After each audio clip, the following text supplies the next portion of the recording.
ধর্মে বলে জীব হত্যা কি মহাপাপ। এটা তাদের একেবারে খুব অথেন্টিক কথা। এই ছোট্ট যে বুঝ হয়েছে বৌদ্ধ জাতিদের, এটা কিন্তু খুব স্লোগান। কিন্তু দেখা যায় এই বৌদ্ধরাই মিয়ানমার থেকে আমাদের মুসলমানদেরকে হত্যা করেছে। শুধু হত্যাই করে না, ছোট্ট ছোট্ট বাচ্চাদেরকে জ্বলন্ত আগুনের ভিতরে প্রবেশ করিয়ে দিয়েছে। শুধু তাই নয়, তাদের মাথা আলাদা করে তারা ফুটবল খেলেছে। শুধু তাই নয়, আমাদের মা বোন মুসলিম মা বোনদের স্তন কেটে তারা মজা করেছে। শুধু তাই নয়, এবং ছোট্ট ছোট্ট বাচ্চাদেরকে জ্বলন্ত টকবগে তেলের ভিতরে তারা ফ্রাই করেছে। তারা বলে জীব হত্যা মহাপাপ। এটি তাদের মুখে মানায় না, কথা ঠিক কিনা বলেন? তারা জীব বলতে বুঝেছে কুকুর হত্যা করা, তারা জীব বলতে বুঝায় তেলাপোকা হত্যা করা মহাপাপ, তারা জীব হত্যা বলতে বিড়াল হত্যা করা মহাপাপ। কিন্তু মুসলিম জাতিদেরকে হত্যা করে এটা সওয়াব মনে করে, তাদের ধর্মে নেক মনে করে, কথা ঠিক কিনা বলেন? যেমনটি আমরা ইহুদি জাতিদের দেখছি, মুসলমানদেরকে কোনো না কোনো ভাবে যদি একটু জ্বালাপোড়ার ভিতরে রাখতে পারে, পেরেশানির ভিতরে রাখতে পারে, এবং বিভিন্ন ভাবে কোন ঠাসা করতে পারে, ক্রিটিসাইজ করতে পারে, দাবিয়ে রাখার চেষ্টা করতে পারে, তখন তারা ভাবে যে আজকে আমি একটা দিনের কাজ সবচেয়ে ভালো কি করলাম। এই জন্য বাবাজি বন্ধুরা আমার, এই দিন সম্পর্কে বোঝার জন্য অনেক অনেক কিতাবে অনেক সংজ্ঞা অনেক ইসলামিক স্কলাররা লিখেছেন। আমি ছোট্ট করে আপনাদেরকে অল্প সময়ের ভিতরে বোঝানোর জন্য দিনের পারিভাষিক যে সংজ্ঞা সে সম্পর্কে আমি নোট করেছি। তালিমুদ্দিন হুয়া আত-তাআতু ওয়াল ইনকিয়াদু ইউরাফু বিল ইনসান রাব্বাহু ওয়া রাসূলহু ওয়া ইয়াবুদুল্লাহ আলা বাসীরা। যে দ্বীনি শিক্ষা বলতে হুয়া তাআত আল ইনকিয়াদ, যেহেতু আমরা মুসলিম এই জন্য আমরা আমাদের দ্বীনি শিক্ষা বলতে ইসলামী শিক্ষাকে আমরা কি বুঝি।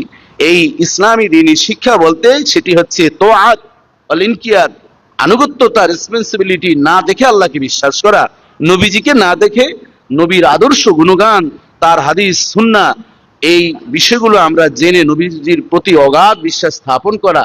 বাবাকে দেখি নাই, মায়ের গর্ভে জন্মগ্রহণ করেছি, কিন্তু মায়ের মুখে শুনেছি আমার বাবা একজন ভালো মানুষ ছিলেন। আমি আমার বাবাকে বাবাই বলি, যদিও না দেখেছি। আমার বাবা দিনদার নামাজি ছিলেন, এটি আমি বিশ্বাস করি। আমার দাদা দাদিকে আমি দেখি নাই, কিন্তু শুনেছি ওনারা খুব ভালো মানুষ।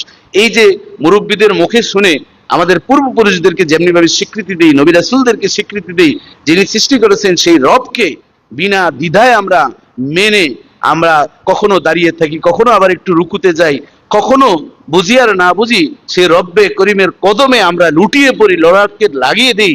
এটি হচ্ছে ইনকিয়াদ, এটি হচ্ছে দ্বীন, এটি হচ্ছে রেসপন্সিবিলিটি। জোরে জোরে বলেন সুবহানাল্লাহ।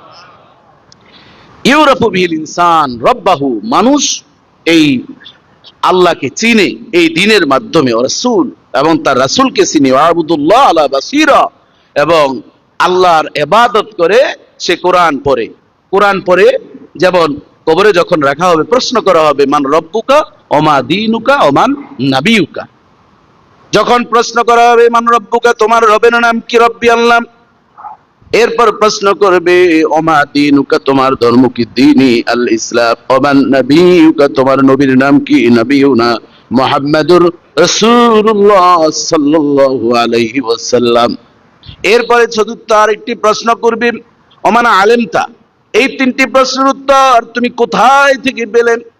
ওই বান্দা কোরআন পারে না, হাদিস জানে না, ধর্ম সম্পর্কে তার আনুগত্যতা ছিল, আল্লাহর প্রতি অগাধ বিশ্বাস ছিল, নবী রাসূলের প্রতি বিশ্বাস ছিল, ধর্মীয় যারা গুরু রয়েছে তাদের প্রতি রেসপন্সিবিলিটি ছিল। রাসূলুল্লাহ সাল্লাল্লাহু আলাইহি ওয়াসাল্লাম বলেন, তখন সেই আল্লাহর বান্দা বলবে আলিমতু মিনাল কোরআন, আমি কোরআন থেকে শিক্ষা অর্জন করেছি, সাদ্দাকতুহু, এবং আমি কোরআনকে বিনা দ্বিধায় বিশ্বাস করেছি, এজন্য আমার রব আমাকে এই জ্ঞান দান করেছেন। আমি কোরআনকে বিশ্বাস করেছি, কোরআনের জ্ঞান আমার অন্তরে কি আল্লাহ দিয়েছেন, আল্লাহ ডাউনলোড করে ইনস্টল করে দিয়েছেন। এটি আমি শুধুমাত্র কোরআনকে বিশ্বাস করেছি। আপনাদের মাঝেও এমন অনেক আছেন কোরআন ভালোবাসেন কিন্তু পড়তে পারেন না, এমন আছেন না? গত 2 দিন আগে আমি আমার এই বন্ধটা, আমার শ্বশুর বাড়ি, আমার 2 ভাইরার বাড়ি, নিজের বাড়ি, কালকে অনেক রাতে আমি চাঁদপুর থেকে আসছি। এই বেড়ানের মাঝেও ইবরাত আছে না নাই? এক ভদ্রলোক আশুগঞ্জ তাপ বিদ্যুৎ কেন্দ্রে, উনি নামাজ শুরু করব, আত্মীয়তার ভিতরে আমার আত্মীয়র মধ্যেই একজন মুসাফিরের নামাজ, আমি মুসাফির। এখন যারা ওখানে আছেন জেনারেল শিক্ষিত, তেমন তাদের সূরা কেরাত কি ভালো না।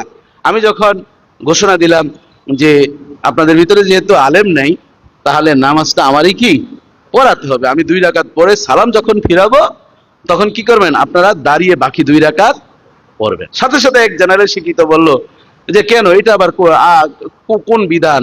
আপনি আমাদের এখানে মেহমান আসছেন, এখানে তো যেখানে আসছেন সেখানে খাবারের ব্যবস্থা আছে, পানির ব্যবস্থা আছে, বিশ্রামের ব্যবস্থা আছে, তাহলে মুসাফিরের নামাজ তো কোনো কি নাই, দরকার নেই। বিষয়টা বুঝবেন, এই বেড়ানির মাঝেও কিন্তু ওয়াজ আছে। তা আমি বললাম কোরআনের আয়াতকে কি আপনি অস্বীকার করবেন? সূরা আনামে আছে, হাদিস আছে। আমি এক এক করে দেখাইলাম। পরে বলল যে আচ্ছা, এখন যদি আপনি বলেনি যে আছে, ঠিক আছে, তাহলে আমরা একজন পড়াই। আমি কে না, একজন আলেমের সামনে জেনারেল শিক্ষিত পড়াতে পারবে না? হ্যাঁ, জেনারেল শিক্ষিত ওনার যদি কোরআন তেলাওয়াত সহি শুদ্ধ শতভাগ থাকে, ইমামতির জন্য 1 নম্বর হচ্ছে সহি শুদ্ধ তেলাওয়াত কি থাকতে হবে। এরপর অন্যান্য আদার্স আরো 19টা শর্ত আছে। এরপরে হলো ইমামতি। তো আপনাদের ভিতরে তো অনেক ঘাটতি আছে, কারণ আমরা তো সূরা কেরাত মোটামুটি পারি, নানান জায়গায় তো আমরা নামাজ পড়াই।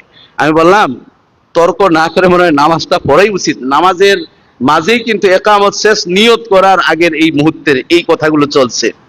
যাই হোক, আমি বললাম আচ্ছা নামাজ শেষ করি, তারপর দলিল আদিল্লা দেওয়া হবে। তাহলে দেখেন, এই যে মানুষ অজ্ঞতার কারণে একজন আলেমের সাথে তর্কে কখন জড়ায়, যখন এই যে আজকের ওয়াজের সাথে মিল আছে। দিন শব্দের অর্থ আছে রেসপন্সিবিলিটি, দিন শব্দের অর্থ আনুগত্যতা। এই আনুগত্যতা না থাকার কারণে, কিবরিয়াত অহংকারের কারণে তার কি জন্মাইলো যে উনি 2 রাকাত পড়ে সালাম ফিরাবে, বাকিটা আমরা একা একা পড়বো। তাহলে নামাজ পড়ারই কি জামাতে নামাজ পড়ার কি নেই, দরকার নেই, আমরাই তো পড়ি। আমি বললাম আপনি কোথায় ইমামতি করছেন? তো আমরা আমাদের অফিসের কয়েকজন ছিল অফিসার, এদেরকে নিয়ে। তা আমি বললাম অফিসার ওই নাই দেশে গুদারসিক, বা যেই দেশে কি নাই শিয়াল নাই, মুরগি কি থাকে, প্রদাইন্যা থাকে, বুঝেন নাই? টুটুকি হব, যেহেতু একটা আলেম আমাদের এই ডেজিগনেশন আছে। পরবর্তীতে আমি ওনাকে এক এক করে কোরআনের আয়াত আর দলিল যখন দেখাইছি, আর মোমের মতন গলে গেছে। এখন আমি যদি বলতাম হ্যাঁ আমি এত ডিগ্রি, আমার এত কিছু, আমার কত ফলোয়ার্স, আপনি আমার কথা মানলেন না, তখন সেখানে বিরাট একটা গন্ডগোল, গেছি বেড়াইতে হইতো একটা ঝগড়া, কথা ঠিক কিনা বলেন? পরবর্তীতে উনি তো এখন আর আমাকে ছাড়ে না। আমি খাবো, বিশ্রাম করবো, আমার 12টা বাজিয়ে দিচ্ছে। মানে এই গল্প এইটা সেটা খালি জানতে চায়। যাই হোক, কোন রকম পরবর্তীতে জানান দেওয়া হলো। তাহলে উদ্দেশ্য কি আমার বলার, যে দেখেন জানেন না, বুঝেন না, মুসাফিরের নামাজ কি করে না, মানতে চায় না। তারপর আবার বলেন নিজে ইমামতি করবেন।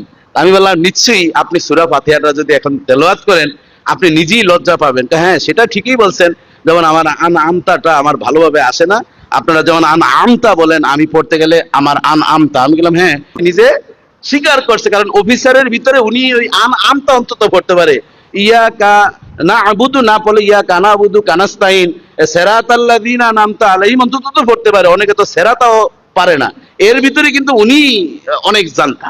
এই কখনো আপনারা এমন কাজ করবেন না, একজন আলেম যদি থাকে তাকে ইমামতি করার জন্য দায়িত্ব দিবেন নিজ থেকে, এবং আদব রক্ষা করে কথা বলবেন। এমন না যে আমিও তো পারি, আমিও তো অনেক জায়গায় নামাজ পড়াইছি। কোন জায়গায় পড়াইছেন, কোন পরিবেশে, সেই বিষয়টা তো আপনার নিজেরই ভালো। কি আপনি ঘরে আপনার বউ বাচ্চা নিয়ে নামাজ পড়ছেন, ওখানে আপনার সেরাতেই কি আর আল্লাহ জি ফিসু অসুবিধা কি? ইউয়াসিসুর জায়গায় যদি ফিসু পুসুও পড়েন, কোনো অসুবিধা আছে? কোনো অসুবিধা নেই। এই জন্য বাবাজি বন্ধুরা আমার, এখানে দিন বলতে বোঝানো হয়েছে ইনকিয়াত, আনুগত্যতা। ইসলাম সম্পর্কে, আল্লাহ সম্পর্কে, রাসূল সম্পর্কে, একজন হক্কানি আলেম সম্পর্কে আপনার ভালো কনসেপ্ট থাকবে। দুনিয়ার সবাই খারাপ বলুক, কিন্তু আপনার কনসেপ্টটা যাতে কি হয়, ভালো হয়। এইটি হচ্ছে দিন। এবং ওয়াবুদুল্লাহ আলা বাসীরা, আপনি বুঝে বুঝে আল্লাহর ইবাদত করবেন, রুকু করবেন, সিজদা করবেন,